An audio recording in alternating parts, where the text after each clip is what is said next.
Welcome to Study Hmong. Today we're going to go over two unique and poetic styles of the Hmong language that we don't have in English. You'll hear these in conversations and you'll read them in publications. And unless you love searching things out in the grammar books, you're not going to really find more information on this in the dictionaries when places where you're normally researching the definitions of words.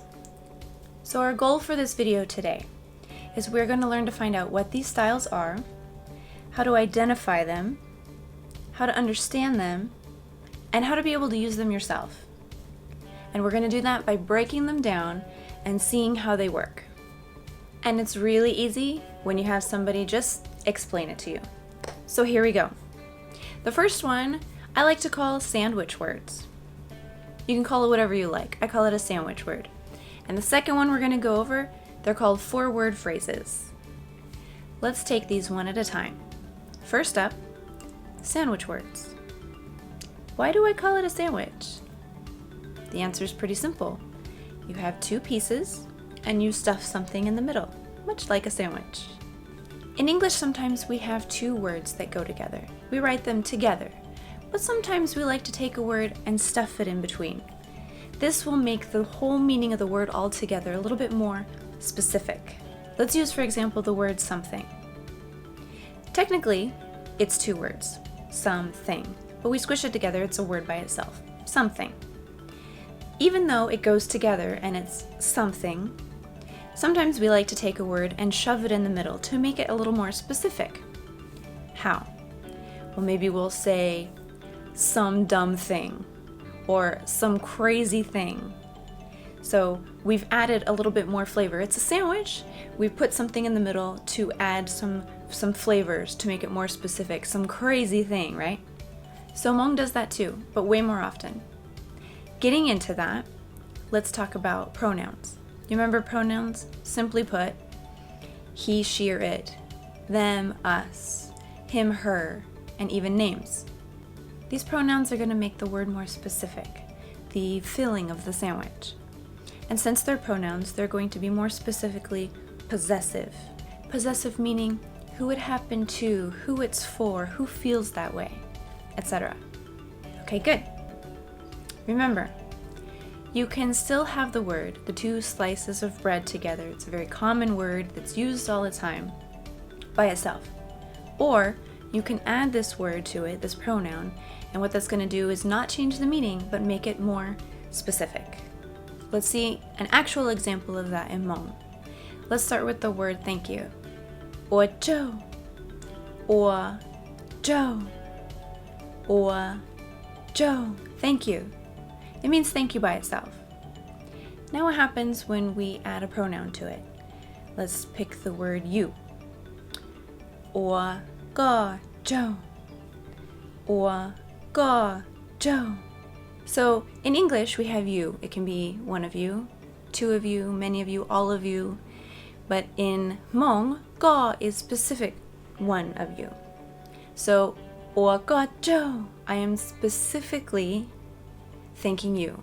Oh, thank you so much. Or Go Joe, we could be general, or Joe. It's very general, but if we want to be more specific to you, or Go Joe. Thank you, it means so much to me, right? Now if we want to specifically say him, or thank him, how would we say it? Nu is him or her. Or nu Joe. Or nu Joe. Oh, it wasn't me, I didn't do it. Thank him. Or nu Joe. Let's see another example. Hao xia. Hao xia means pleased, content, happy, satisfied with. So if we wanted to satisfy someone by our actions, say, how can we be more specific? What do you think? Take a second to think about it. Who do you want to please? What pronoun is that in Hmong? And where does it go? In the middle. So let's use, for example, you again. I want to please you. Hao Go Xia. Hao Go Xia.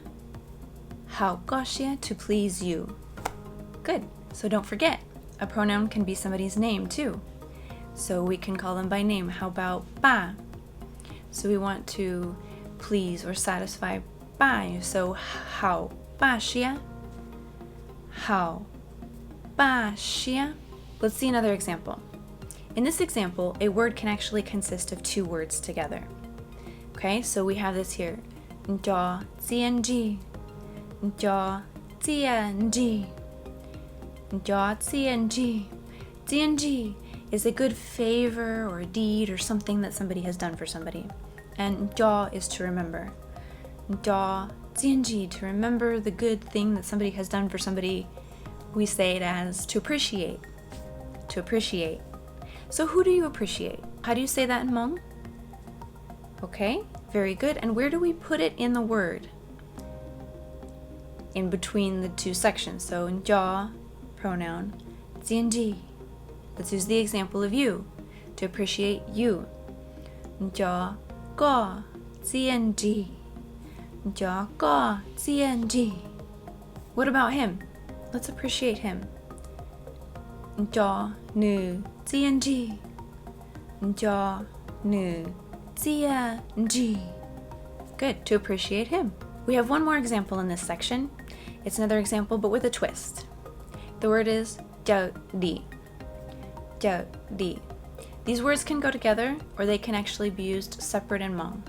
It's not technically a sandwich word, but it will act like one sometimes. The thing is, grammatically, it's different. So 叫 is to save or rescue. Di is a completed action. We have more on that. Travis made a lesson if you'd like to check it out. But in the meantime, we'll just keep it simple today and see how we can apply the sandwich style with this word. So 叫你. So I want to rescue you. To rescue you. 个. Where would we put 个? 叫个你. 叫个你. Very good. So now what if we want to save us? How would we say to save us? 被 is us, right? 叫被你. 叫被你. To save us. So great! That's it. Pretty simple. And you have graduated from sandwich words. All right. Time for us to discuss the other style we were talking about. They're called 4-word phrases. 4-word phrases. Basically exactly what it sounds like. 4 words that are tied together. But they're not random. There's a pattern to it. Let's check it out. Let's discuss 2 words that we're going to use as an example. The first one is chai, hungry. Chai. Okay, the second is nkhi. Nkhi. Thirsty. Nkhi. So we can put those together, squeeze them together into a nice little happy word. Chai, nkhi. Chai, nkhi. Hunger and thirst. And it'll fit right in a sentence. We could say, bu mo da ja chai nkhi. Give food to those that are hungry and thirsty. In English, we'd say to those who are starving. Bu mo da ja chai nkhi. Give food to those who are starving. Good. But we can build on this a little bit and grammatically change it by adding the word gay. Gay is like a road, a path, or a trail. You'll see it in the dictionary physically. But it can also mean the way, something more metaphorical. And in English, we'll say the way of life or the way to success. It's used the same way. So let's add that to our 2 words. Chai nkhi. We'll put it in front. Gay chai nkhi. Gay chai nkhi. Now, chai nkhi by itself meant starving, remember? But we're going to have the way of starving. Now we're turning it into something more like starvation. They have the same basic meaning, the 2 of them, chai nkhi and gay chai nkhi, starving and starvation. Same core meaning, but we'll use them differently in the sentence. For example, we said, bu ma dao ja chai nkhi. Give food to those who are starving. We can't say, bu ma dao ja gay chai nkhi. That would be like, give food to those starvation. So we could understand it, but it's not grammatically correct. So for starvation, let's say something like, there will not be starvation anymore. By adding the word gay, now it's starvation. Did you know that these words don't have to go together like this? Gay, chaing, we can use gay with them individually too, and they can become their own word. For example, gay chai, to hunger. Gay to thirst.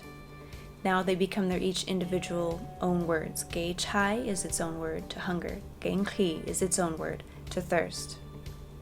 See where I'm going with this? I would now like to introduce to you the 4-word phrase. Let's put it all together. Gay chai gang ki. Gay chai gang ki. Now, it still means starvation. It's another way to say it. Let's put it to a sentence. You are only tia ji mo gay chai gang ki tong tia day. You are only tia ji mo gay chai gang ki tong tia day. What needs to happen to not have starvation in the world? So this 4-word phrase put 2 related words together to make the meaning more specific.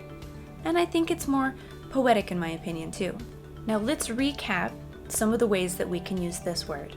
So remember, originally we just had chaing, hunger, thirst. Chaing, and now we're going to add gay to it. Gay chaing. What does that make it? From starving to starvation, right? And we could also say gay chai. We could also say gang ki, or put it together as a 4-word phrase, gay chai gang ki. Note that all these examples basically have the same core meaning, different ways to say it. One changes the grammar a little bit, and the other just changes the flavor. And on the website, we have a worksheet that goes with this lesson that'll have some other examples, and you can print these ones out for your reference too, so you can process the information a little better. I'd like you to notice something about the pattern here. In order to make it a 4-word phrase, what happens is the first and the third word are going to be the same word. In this case, gay chai, gang ki. It doesn't always have to be gay, but it will be the first and the third word will be the same. So now discussing the pattern just a little bit more, you'll see that the 2nd and 4th place words, the words that are in the 2nd and 4th position of the word, they're the ones that give the definition and the meaning to it. And some 4-word phrases are rather easy to understand, pretty easy to guess, which is good because, as we said, the dictionaries don't often list out what these are as a 4-word phrase completely. So when you come across a 4-word phrase, you recognize that that's what it is. Here's what I recommend doing. So say in the case of gay chai gang ki. Gay, we understand, it means the way of. That's great. So you can either look that word up first, or if you already know, you can skip it and move to the 2nd position word. Chai, so I would look up chai in the dictionary. Okay, so you see it means hunger, to hunger. Now while you're there, I would check it out just to see if you could see chai and ki, if they're together in the dictionary. Chai and ki. Sometimes you'll see that it is, and it makes your life easier. But if it's not, go ahead and write down your definition for chai and then go look up ki by itself. So you'll see hunger and thirst. The way of hunger, the way of thirst, and you can kind of put it together in your mind. Probably means something like to starve. Sometimes you'll see that the 2nd and 4th place words are really almost identical in meaning.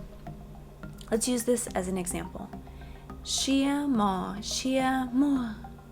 Ma is like young and tender, and mua is soft and pliable. They're really very similar. Shia mo. Together, a soft, moldable heart. You could say humble, mild-tempered. We'll use that as the description. It's very picturesque. We can picture soft and pliable heart is one that is moldable and humble. So this one's pretty easy to understand. We can put that together. We can see the picture of what that means. But sometimes they won't really be as easy, a little bit more abstract. Look at this example. Gay jaw 给着. The way of jaw, the tiger. The way of jaw, war. 给着, the way of tiger, the way of war. Well, altogether, this does mean war. So you may take a little bit more research or asking a friend to figure out what some of them are. So I want to congratulate you. Good job. Now you've also graduated 4-word phrases. So you know how to do a sandwich word and you know how to do 4-word phrases. So while we're here, if you'd like a little extra credit, I'd like to go over some things that are added on to the 4-word phrases that you're going to run into too. So let's use the word shia in our example. Shia, it means liver, but in English it's kind of like it gives the same meaning as like the heart, where all of our emotions and feelings and the characteristics of that come from. Let's look at this word. Shia toa. Shia toa. Toa means thick, so it can be like a thick heart, someone who's brave, no? We also have another word, tao. Shia tao. Tao is hard or tough, a tough heart. These can be used for brave, for courage. Let's turn it into a 4-word phrase. Shia toa, shia tao also means brave. Now, let's add a word to these. Let's add the word do. To do, say ua is to do. Ua. Shia toa. Ua shia toa. Now you're going to do to be brave, to be courage. We'll turn that around to be courageous. Courageous. Ua shia toa. Now we can add it in the 4-word phrase style, but add ua to the front. Ua shia toa, shia tao. Ua shia toa, shia tao. Same. To be courageous, to do courage. It's a more poetic way because you're adding shia tao to the end of it. Ua shia toa, shia tao. Let's look at that with another word. Shia la. Shia la. A big heart. And let's add that with the word we were just using. Shia toa. Thick, right? A big and thick heart. Shia la. Shia toa. Courage. Let's add ua. Ua shia la. Ua shia la. You'll see that. And then we can turn it into the 4-word phrase. Ua shia la. Shia toa. It means to be courageous. Remember the word ma mua. Ma mua. Soft, pliable. We have the heart, right? Shia ma mua. Shia ma mua. The soft and pliable heart. It's moldable. It's humble. And we can turn it into the 4-word phrase. Shia ma shia mua. Shia ma shia mua. It means humble. So now let's take it out of a 4-word phrase and add ua to it. Ua shia ma mua. Ua shia ma mua. It's not a 4-word phrase because you're not saying shia in there twice, but you're adding ua. So you're going to do a heart that's soft and pliable. You're going to be humble. Ua shia ma mua. And then we can also turn it into a 4-word phrase. Ua shia ma shia mua. Ua shia ma shia mua. So these are the different styles that you'll see it in. It can be in 4-word phrase, you can take one of them out, you can add an action word to it, but it still has the general meaning. You'll see all of these styles when you're studying or when you're hearing people talk. So awesome! We've accomplished our goal to be able to identify sandwich words and 4-word phrases. Now you know what they are, how to identify them, how to understand them, and you're going to be able to use them yourself in no time, I promise. And now that you know that these types of patterns exist, you're going to see them everywhere. So great job, really. I know these things can be intimidating, but you're doing great. Really embrace it whenever you see these. Take an opportunity to try to play with them and understand them. And I really hope it makes sense to you now. We're really glad you decided to join us. Happy studying, and we'll see you next time.